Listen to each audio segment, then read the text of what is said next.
Кимде ким жоолукка шелпейип кийинип алыптыр, кемпирге окшошуп калыптыр. Бул ушинтпей эле жүрсөң болбойбу деген адамдар күнөөкөр болот. Чоң күнөөкөр болот. Абдан чоң күнөөкөр болот. Өлө чоң күнөөкөр болот. Вообще күнөөкөр болот. Даже бир нерсе болуп кетиши мүмкүн. Айткым келбейт аны. Кудай сактасын андан туурабы?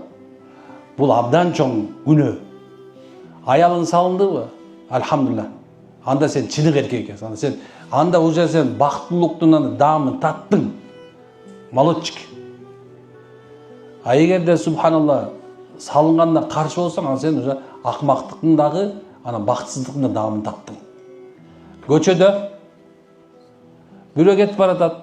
Ушинтпей эле жүрсө болбойбу дедиң болду.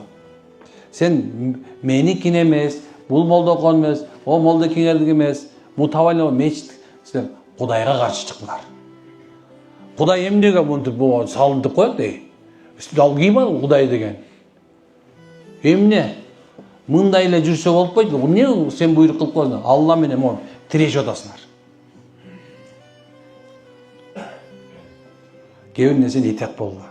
Шариятыбызды кээ бир сөздөрүнө этият болгула.